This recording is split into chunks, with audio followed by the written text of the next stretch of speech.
Il se trouvait dans la caverne. Imaginez 400 hommes affamés dans une caverne cernée par l'armée ennemie. Cependant, jour après jour, d'une manière ou d'une autre, Dieu pourvoyait à tous ses besoins dans cette caverne. Tous ces gens qui étaient venus vers David n'avaient rien du tout. Ils étaient pauvres, ils pouvaient certainement entendre en bas, dans la vallée, les lionceaux qui rugissaient réclamant leur pâture. Les lionceaux éprouvent la disette et la faim, mais ceux qui cherchent l'Éternel ne sont privés d'aucun bien. Psaume 34, 11.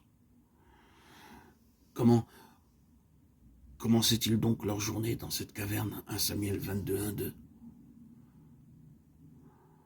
Nous lisons dans le psaume 108, 1, 6. Mon cœur est affermi, ô Dieu. Je chanterai, je ferai retentir mes instruments, c'est ma gloire. Réveillez-vous, mon luth et ma harpe, je réveillerai l'aurore, je te louerai parmi les peuples éternels, je te chanterai parmi les nations, car ta bonté s'élève au-dessus des cieux, et ta fidélité jusqu'aux rues, jusqu'aux nues. Élève-toi sur les cieux, ô Dieu, et que ta gloire soit sur toute la terre. Psaume 108, 1, 6. Et c'est de cette manière qu'il débutait en effet la journée dans la caverne. Il n'avait pas de nourriture, il n'avait rien du tout, pas de magasin, pas de supermarché. Mais par la foi, ils entraient dans la journée avec des louanges. Chaque matin, au lieu de murmurer, de se plaindre, ils se mettaient à jouer des instruments de musique. Et d'une manière immédiate, Dieu pourvoyait à leurs besoins, peut-être par des anges. Tandis qu'ils chantaient, leur foi se fortifiait, car ils devaient se confier en Dieu pour tous leurs besoins. À ce moment, David apprit à rechercher la volonté de Dieu en toutes choses, en utilisant l'éphod avec l'aide du sacrificateur qui était avec lui. 1 Samuel 23, 1, 12. Durant la période de l'Ancien Testament, le sacrificateur devait porter sur lui les choses suivantes. Une longue robe blanche par-dessus, une robe bleue, une tiare, l'éphod de 5 couleurs. Par-dessus l'éphod, le pectoral incrusté de pierres précieuses, à l'arrière du pectoral, 2 pierres précieuses, l'Urim et le Thummim.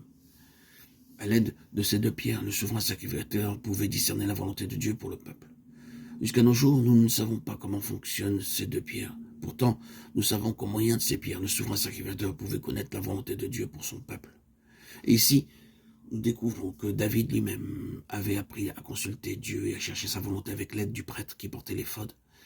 David ayant eu connaissance du mauvais dessein que Saül projetait contre lui, dit au sacrificateur Abiathar, apporte l'éphod.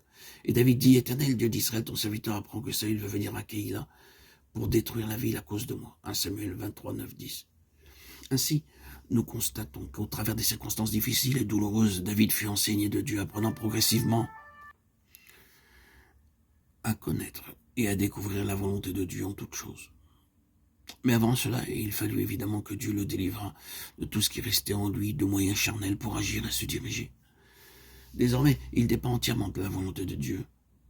Ce n'est qu'alors que Dieu lui confie cet écrit sur lequel figure le plan détaillé de la construction du temple.